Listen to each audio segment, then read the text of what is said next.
여러분 안녕하십니까? 광주 MBC 뉴스데스크입니다. 오는 일요일 예정된 5월 단체와 특전사 동지회의 화합 행사를 놓고 지역 내 반발이 거셉니다. 행사를 준비한 5.18 부상자회와 공로자회를 제외한 지역 대부분의 시민사회 단체들이 반대하고 있는 상황인데요. 화합 행사인데 도리어 지역 내 갈등을 부추기는 모양새입니다.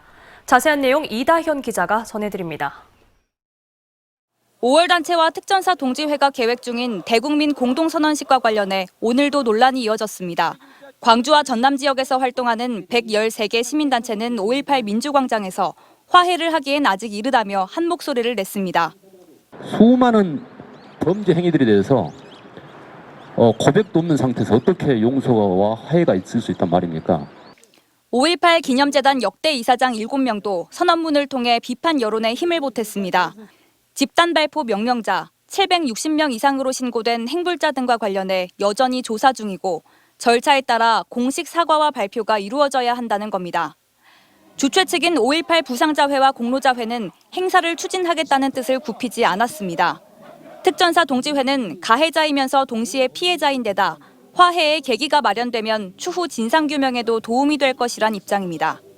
두 단체는 행사에 대해 반대 성명을 냈던 5월 어머니 집 앞도 직접 찾아갔습니다. 진정한 사과라는 추상적인 언어로 선량한 광주 시민과 5.18 유공자들을 우롱하지 말 것을.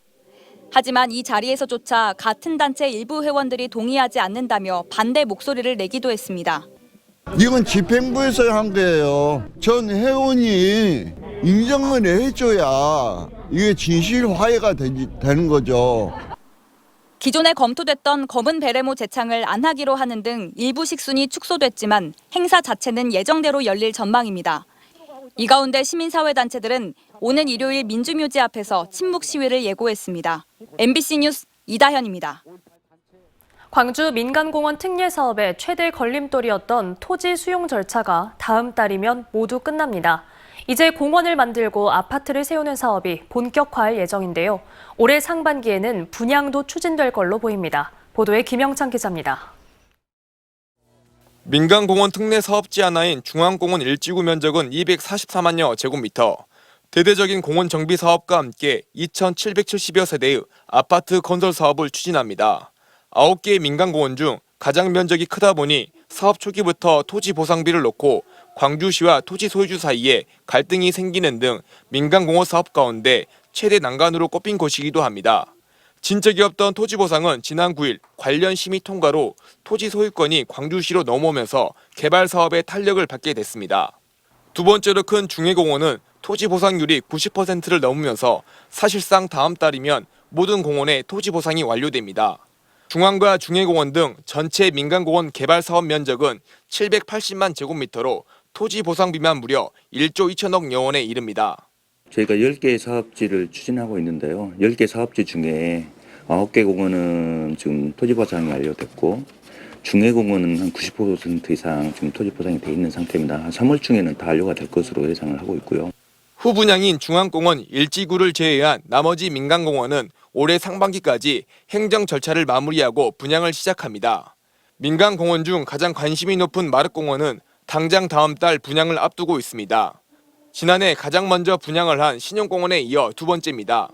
분양가는 3.3제곱미터당 1,618만 원으로 자재값과 토지 보상비가 오르면서 협약 당시보다 30% 정도 올랐습니다. 민간공원 사업의 안착을 위해선 적절한 분양가 조정과 부동산 규제 하나가 뒷받침돼야 한다고 전문가들은 조언하고 있습니다. 전매 제한이 6개월로 다시 완화가 됐고 또 1순위 청약을 위해서 필요한 기존주택 처분 요건들이 완화가 됐기 때문에 그리고 분양가가 사람들이 기대하는 것만큼 적절하게 책정이 되는지. 부동산 거래 절벽과 전국적인 아파트 미분양 사태가 계속되고 있는 상황에서 사업자들이 안정적인 분양 신청이 진행될 수 있도록 중도금 무이자 조건을 광주시에 요구하고 있어 사업 조건 변경 등을 두고 힘겨운 줄다리기가 예상됩니다. MBC 뉴스 김영창입니다. 지난해 말부터 한우 산지 가격과 도매가가 바닥을 모르고 떨어지고 있지만 소비자들은 거의 체감하지 못하고 있는데요. 그래서 농협이 역대급 할인 행사를 통해 소비 촉진에 나섰습니다. 문현철 기자가 전해드립니다. 산지 한우 가격 하락으로 축산농가는 마리당 3,400만 원의 손실을 떠안고 있습니다. 한우 도매 가격도 급락했습니다. 1kg 전국 평균 가격은 1년 전보다 24%가량 떨어졌고 낙폭은 계속 커지고 있습니다. 문제는 여전히 국내 한우 사육 마리수가 적정 수준보다 50만 마리 이상 많다는 겁니다. 지금까지는 지역 화폐 발행 등으로 늘어난 소비가 초과 공급을 떠받쳐 줬지만 최근 경기 침체로 소비마저 위축되는 상황. 여기에 국제 곡물가 상승에 따른 사료값 인상, 치솟는 금리까지 난제만 쌓이고 있습니다. 마지막 보루인 소비마저 무너지면 농가들의 연쇄 부도까지 우려되는 실정입니다. 정부가 생산자 단체인 농협과 소비 촉진에 나선 것도 이 때문입니다.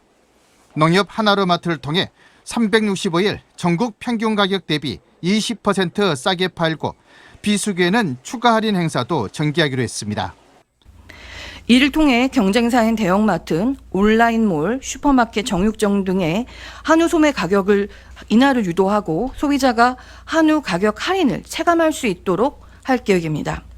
한 지역 축협은 최대 70% 통큰 할인 행사를 마련했습니다. 하루 암소 10마리씩 17일 동안 170마리의 암소를 판매할 예정입니다. 소비자들의 발길을 되돌리고 암소 사육 마리수를 줄이는 효과도 기대하고 있습니다. 한우 가격이 폭락하여 영암축협에서는 70% 할인 판매를 통해 소비자에게 저렴한 가격으로 공급하여 소비 촉진에 기여하고자 실시하게 됐습니다. 한우의 소매 가격은 절반 이상이 유통 비용이고 그 틈새를 파고든 수입산이 국내 소고기 시장의 70%를 차지하고 있습니다. 갈수록 설자를 잃고 있는 한우 산업. 농축협이 역대급 할인 행사를 치러야 할 정도로 위기감이 커지고 있습니다. MBC 뉴스 문현철입니다.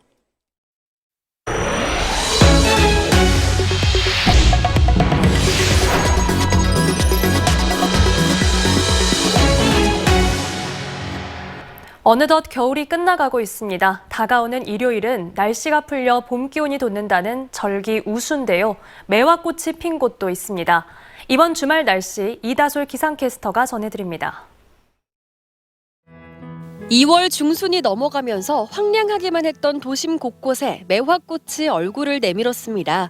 앙증맞은 분홍빛 꽃망울이 한가득이지만 봄은 아직도 멀게만 느껴집니다. 파란 하늘을 좀처럼 마주하기 어려운 요즘이라 맑고 포근한 봄날이 더 기다려집니다. 날씨가 좀 얼른 좀 따뜻해졌으면 좋겠어요. 완전 포근해지고 날씨가 좀 맑아졌으면 좋겠는데 겨울이 좀 긴 것 같네요. 이번 주말까지도 저기압의 영향으로 날이 흐리겠고요. 비도 오락가락 지나겠습니다. 오늘 밤부터 내일 오전 사이 광주와 전남에 5에서 30mm의 비가 내리겠고 토요일 밤부터 일요일 새벽 사이에도 또 한 차례 비가 지나겠습니다. 주말 동안 날은 흐리지만 기온은 비교적 높습니다.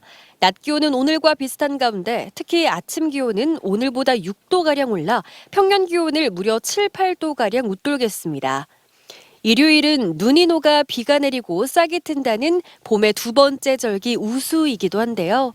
포근해지긴커녕 다음 주 초 심한 추위가 예보돼 있습니다.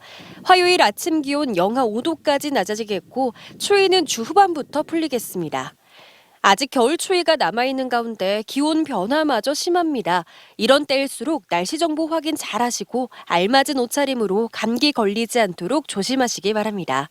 MBC 뉴스 이다솔입니다.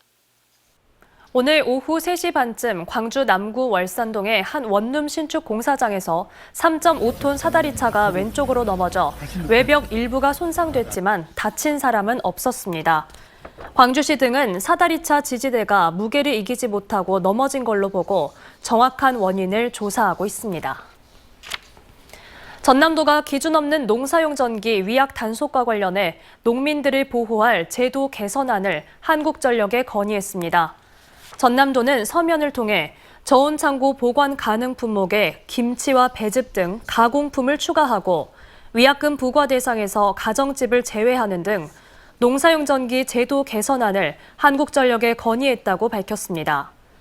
또 농업인들의 의견이 모인 건의안이 한전의 약관에 최대한 반영될 수 있도록 산업통상자원부와 계속해서 협의할 계획입니다. 어제 새벽 3시쯤 나주 왕곡면의 쇠고기를 가공하는 공장에서 불이 나 출동한 소방대에 의해 1시간 만에 꺼졌습니다. 다행히 다친 사람은 없었지만 가공 설비와 고기가 보관돼 있던 공장 1개동 중 110제곱미터가 불에 타 소방서 추산 10억 원의 재산 피해가 났습니다. 소방당국은 공장 안에 있는 칼날 소독기 설치실에서 전기적 요인으로 불이 시작된 걸로 보고 정확한 화재 원인을 조사하고 있습니다. 농협중앙회 담양군 지부는 광주 지역 9개 농협지점과 고향사랑 기부제의 성공적인 정착을 위한 업무 협약을 체결했습니다. 업무 협약에 따라 담양 인근의 광주 지역 9개 지점은 고객들에게 고향사랑 기부제의 취지와 담양군이 마련한 답례품 등을 적극적으로 알리는 역할을 하게 됩니다. 호남대학교가 오늘 미래기술 컨퍼런스를 열고 인공지능 시대 헬스케어와 모빌리티 융합 분야의 현 주소를 점검하고 지역 차원의 대응 전략 등을 모색했습니다. 이번 컨퍼런스는 유명 대학이나 교수의 강의를 누구나 온라인으로 들을 수 있는 한국형 온라인 공개 강좌를 통해 마련됐습니다.